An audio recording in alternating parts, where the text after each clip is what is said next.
Hello everybody, welcome back to JAMnBreadGames. I'm JAMbread, and today I am back with a different video for my channel, and that is that I have completely finished Far Cry Primal. I have 100% completion. I did all the missions. I collected every single thing. And I have all the achievements as well. It wasn't really that hard aside from a few caves. I had to look up a couple things there. But it was pretty fun though. And so I thought that since I finished the game, I would make a video discussing the pros and cons for this game. Overall, I really love the game, but looking back, I actually have quite a few problems with it. Now, one thing to keep in mind before I start this review is that this is my very first Far Cry game that I've played, aside from a demo of the first Far Cry game, so I don't have much experience with the Far Cry series. So, but I want to give this the best review that I can, though. So just keep that in mind as you're watching this video. But to start off, I'll start with the pros.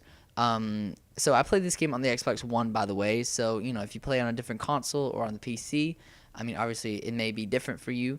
But I played on the Xbox One, and it's probably one of the just most gorgeous games that is on the next gen system. It looks really cool, and it's a really cool looking game. The sky is a bit lackluster. At night, not many stars, and there's some weird blurring things that go on with the stars. Maybe you've noticed if you've played the game, but it just looks kind of weird.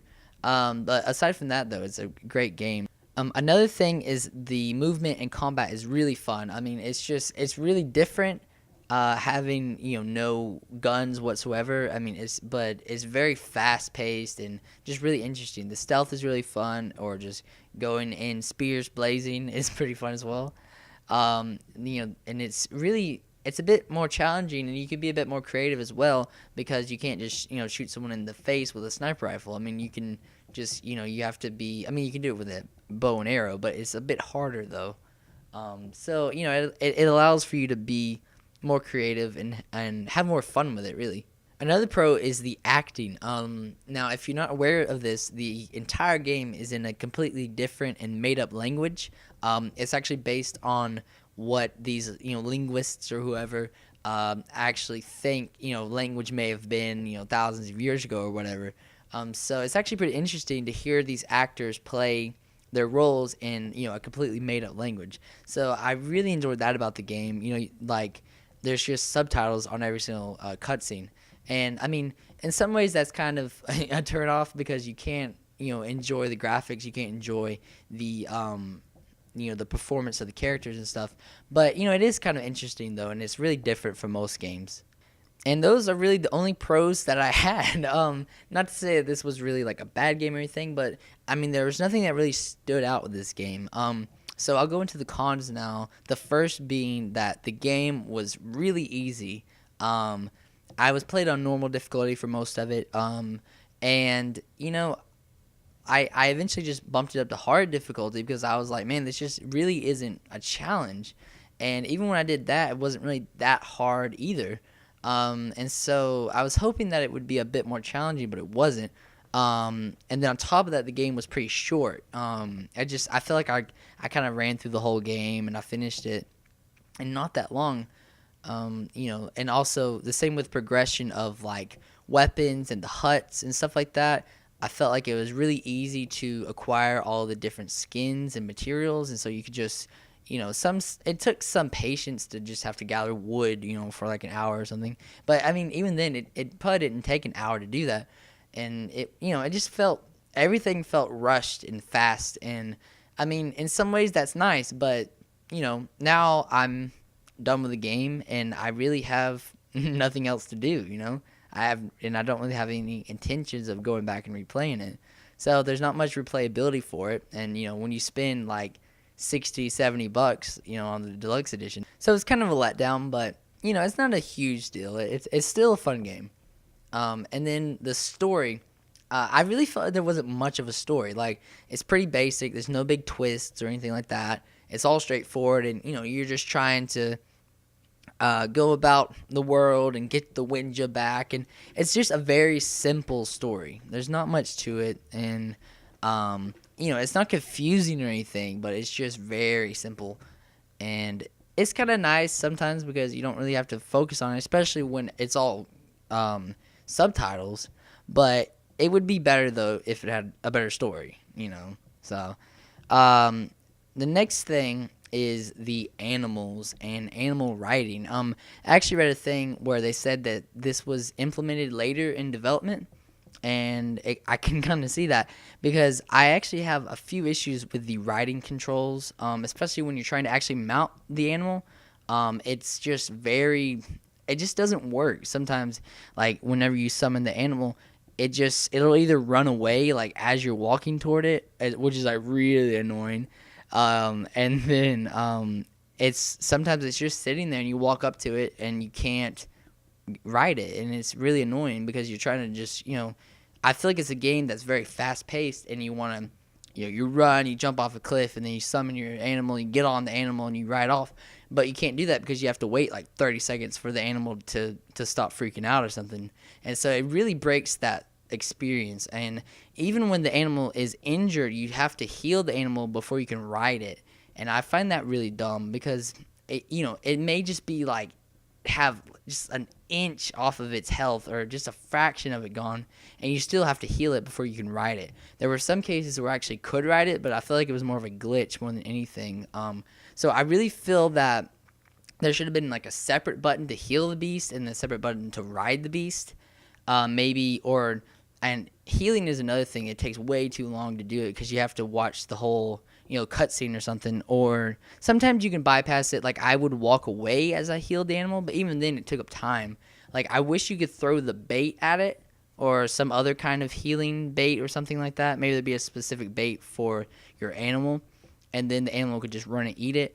Or I wish you could mount the animal and then heal it as you're going or something like that. I guess that'd be too easy or something. But either way, I found the healing and the riding to be very annoying and break the atmosphere of the game. Another thing is that the animals, in my opinion, make the game even more easy than it already is.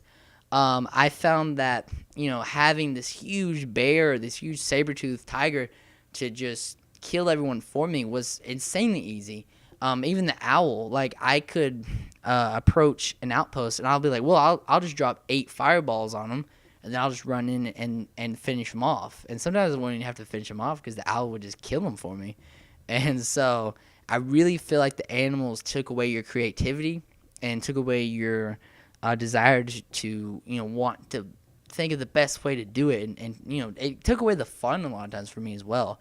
Toward the end of the game, when I was just kind of collecting stuff, I would actually get rid of the animals and try to attack an outpost or something by myself, and I had a lot more fun doing that because I had to rely on myself rather than an AI, animal. So, and I just thought that the animals really weren't that fun and made the game way too easy. Speaking of easy, the spear is so overpowered. You can get it pretty early on, and if you see anyone, just throw the spear at them and they die. I mean, I use the spear pretty much more than anything. It just felt useless to use anything else. The bow was good at very long ranges, but even then, with the spear, sometimes you could nail some shots from pretty long range. Like the club, it was just why would I hit them with the club when I can just impale them with the spear? Like I could kill them with one shot with a spear rather than trying to hit someone like over and over with the club. So I feel like the spear was just way too easy.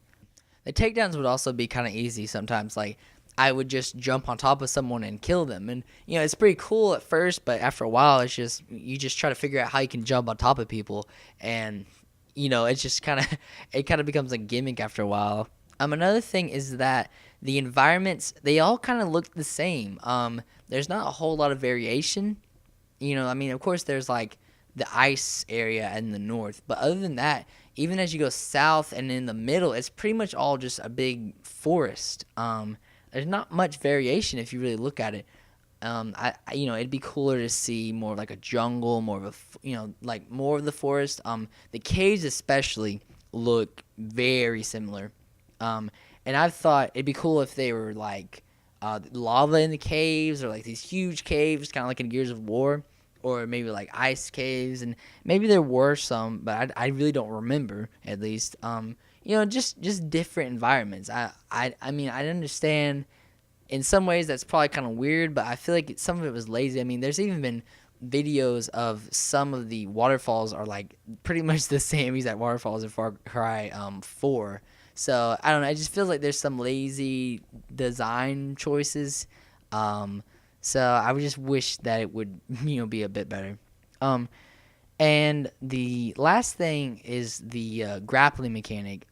It works pretty well, but there's been a lot of times where it hasn't though, and it's like I'll try to grapple to the next point. That's especially when it would mess up, and it would just like knock me off the entire mountain, and I'd have to start completely over, and that would be really frustrating because it's like it tells you that you can grapple, but then it doesn't let you, and so it's kind of weird.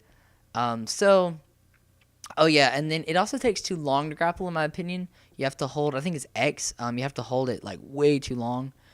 So like I would try to like jump to a grappling point and hold it, and it would start for a second, but then I would like fall out of range by the time I held it down, and I just found that to be annoying because again it really took away from the flow of the game, and you couldn't be fast and quick. You had to really just kind of sit there and look up and stare at it and hold X, and it just was really boring a lot of times trying to grapple. So, and it's also pretty slow too, traversing. So I think that's about it though. I mean, it sounds like a ton of cons, and in a way it is quite a bit of cons actually.